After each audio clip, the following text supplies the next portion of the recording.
Welcome back to Brother Wolf, Sister Moon Divination. Hello, my dear fellow spirit workers. Today I want to continue with my series on esoteric philosophy. So in the last video I talked about Archons, egregores, tulpas, servitors, golems, and elementals. So today I wanted to cover very briefly the Gnostic philosophy. And it is the Gnostic philosophy that argues that the world is an imperfect place and was created by the demiurge, which is this creature that comes into existence accidentally because of this other entity goddess, Sophia, who attempts to create something but does it outside of the bounds of the norm of her realm and creates this sort of monster.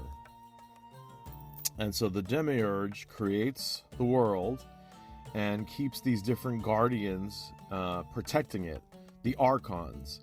And the whole point of this, according to this philosophy, I'm not sure I agree with it completely, is that these Archons are like jailers.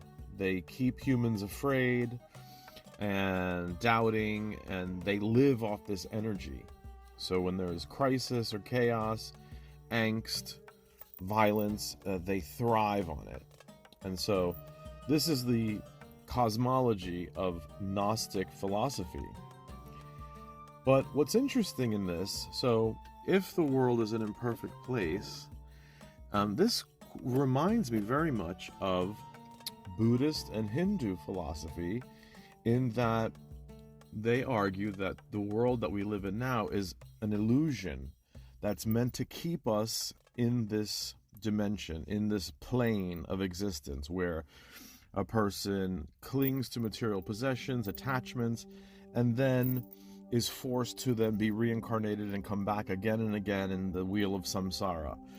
The goal of Buddhism, and to some degree different aspects of Hinduism, which is a very broad and varied philosophy, is to break free of the samsara reincarnation, to eventually break free from this earthly bound and to rise up into the Godhead forever and never have to be subjected to the travails and difficulties of being a living organism on the earth with physical limitations and material needs and so on. So there is that overlap, which I find very interesting. And given that Hinduism is so much older, I would argue that, this certainly influenced Gnostic philosophy. So just to give a quick recap. So in Gnosticism, Archons are cosmic rulers who trap souls in ignorance and material bondage. This overlaps with Buddhism's idea of Maras, forces of delusion. In Hinduism's concept of avidya,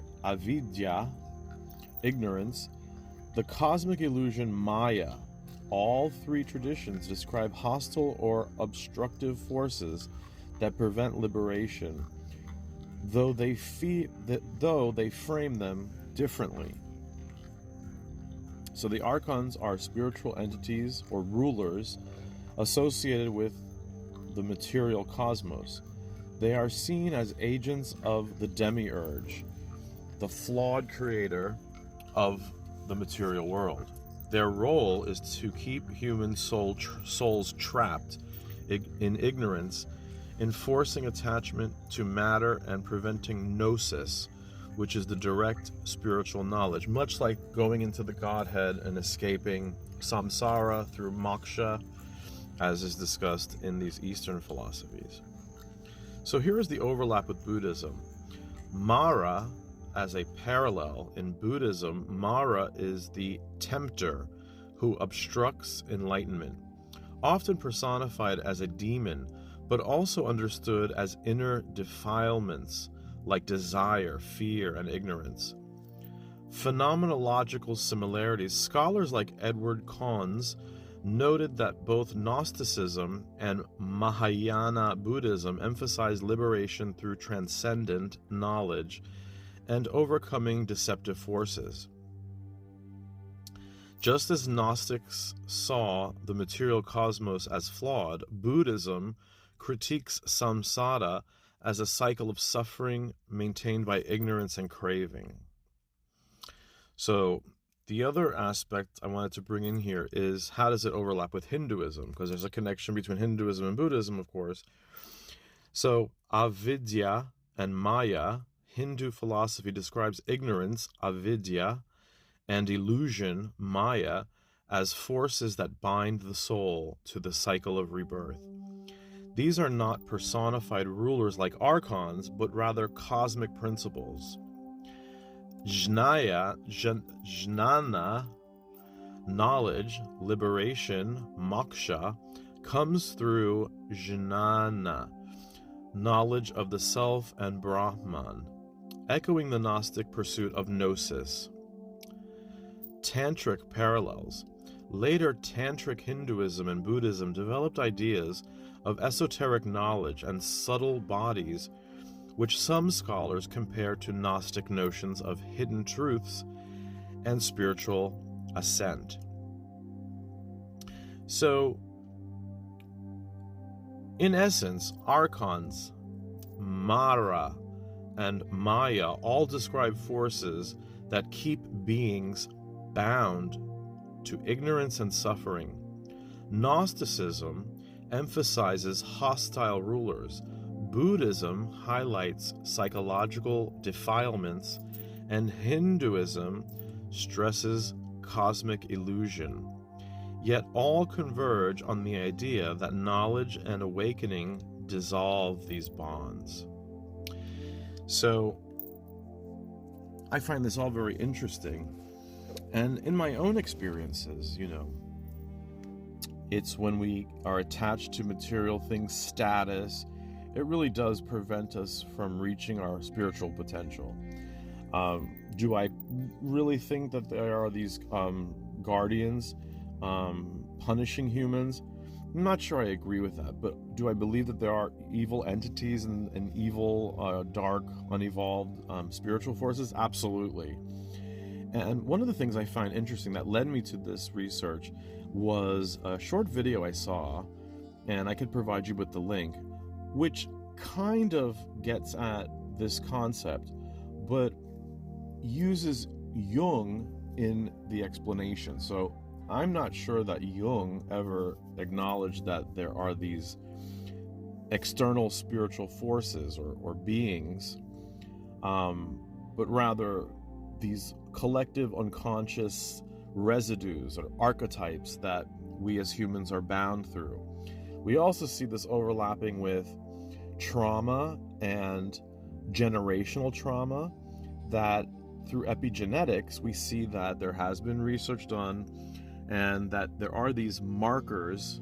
Certain genes are expressed or not expressed as a result of a traumatic event from generations in the past, and that somehow that carries over.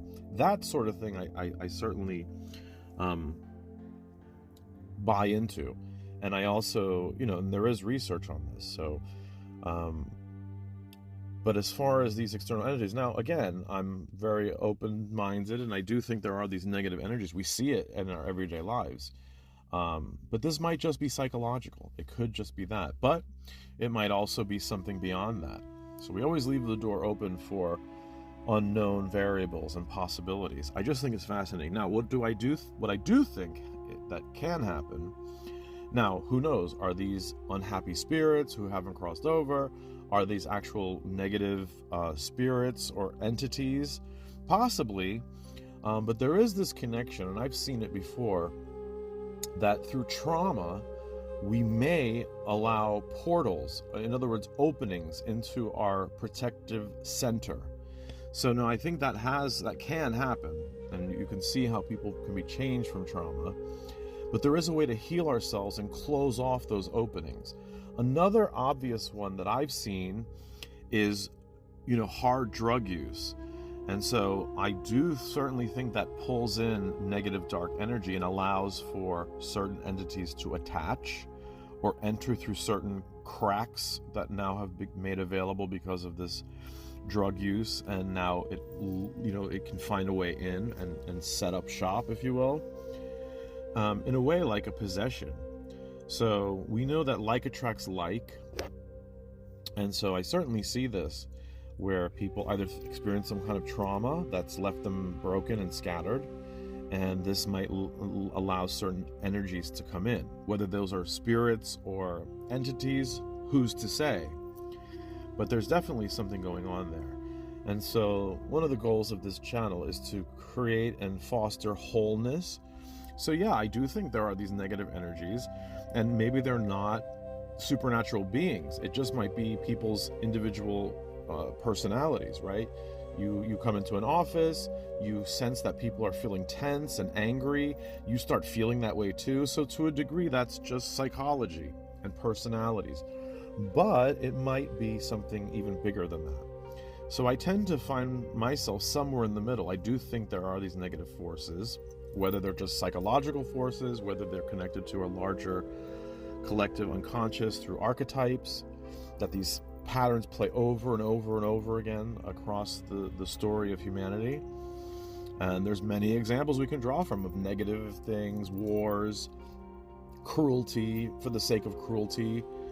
So there are certainly negativity and evil, I would argue, but whether they are these actual entities, I'm not so sure, but it's interesting nonetheless. So I wanted to share that with you, and I'm going to go on to the next entity that we were looking at in these esoteric philosophies.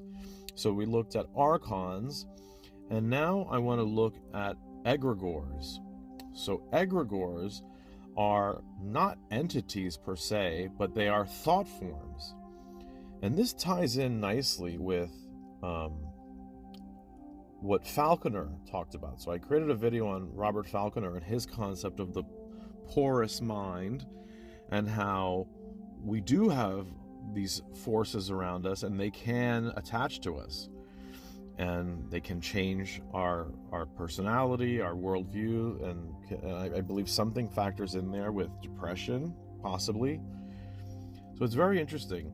So these thought forms, and so I'm going to explore that in the next video. I didn't want this one to be too long, but I wanted to just sort of take a quick look at Archons and the concepts behind Gnosticism and this particular cosmology and how it overlaps with other cultures. Okay, be well, stay strong, and always stay grounded, and keep a cleansing aura of light around you.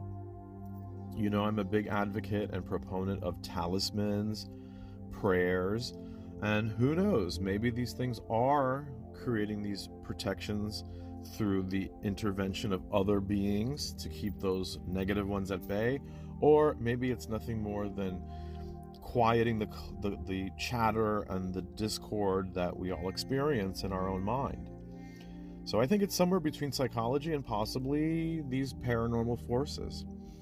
And if you wanted to check out that video that I made on Robert Falconer, it's very interesting, because I do believe that happens. I think that through negative events, through trauma, through even drugs taking, excessive hard drugs taking, can open us up, and our natural boundaries and protections are now compromised. Not unlike the immune system. When we're worn down, our immune system just can't fight off those pathogens as well, as readily as it would if the person was rested and healthy and you know, not stressed out.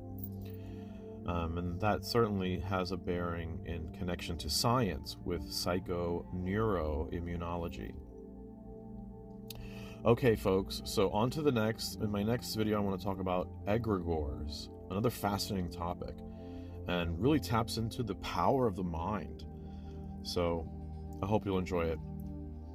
All right, thank you. Be well, stay strong, stay grounded, and protect your sphere, your little bubble around your person, your spirit, your body. And as always, God is love.